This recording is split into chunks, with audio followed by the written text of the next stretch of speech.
What can I do? And my students ask this all the time. I make a point of saying this. Not everybody should be doing the same things. Protest? Yes. Am I going to protest? Am I going to walk in a protest? No, because my knees are bad. Look, what we should do is find our way into being really active in the ways we can and be effective. Some people should be out there marching. Some people should be working on legislation. Never forget, and sometimes we forget, the NAACP had different branches. Not everybody was a protester. There was the NAACP legal defense team. All they did was legal work. So what we need to do is parse this out and people work their way into different parts of the strategies that all have to be working at the same time. Valerie's point about working on different things is really critical in all of this. Because without that, we fall flat on our faces again, and 10 years from now we're going, how did we get here again? As my students ask about Ferguson, ask about Baltimore, and now they're asking about Minneapolis. They write about this and say, I'm reading about the history, and now I see we're doing it again. That's right. How did we get here again? How do we get here, and how do we move forward? Not necessarily get over it and move past, but move forward. We only have a couple minutes left, so I want to give each of you about 30 seconds to wrap up what you believe is the primary or the number one focus here in making sure that this protest and that this movement is truly different this time. Where does the accountability lie? It's a big question, but Valerie, I want to start with you. Sure, thank you.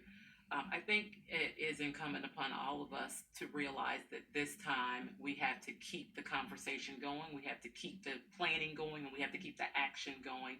It's very easy to get excited in a moment, see the protest, participate in some limited way, and then get complacent.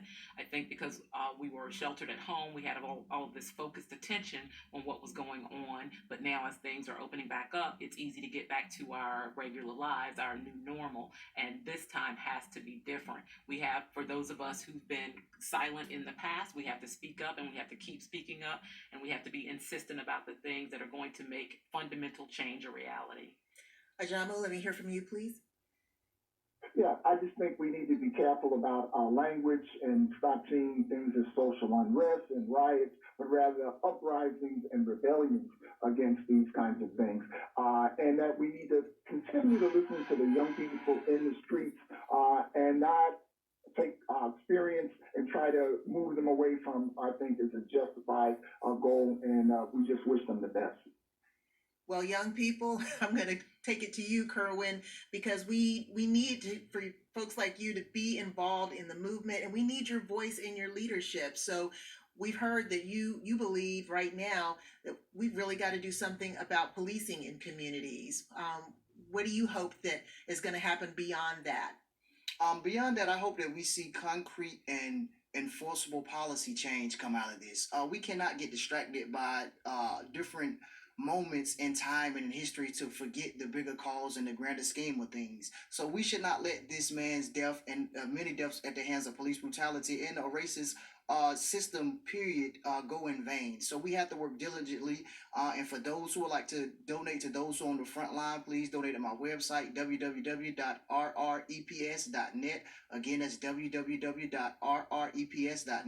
This is to help get different items that is needed to people on the front line. So we have to work together collectively to make a change.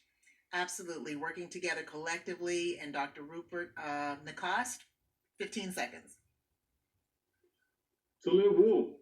What we do to live woke is to develop new coalitions and to make sure that we understand that not everybody has been in the conversation. But let's not push people away from the conversation by saying, well, where were you before? No, people are learning. People are figuring it out. And we need to bring those new people into this conversation to help. Absolutely. We've got together. We really, really do.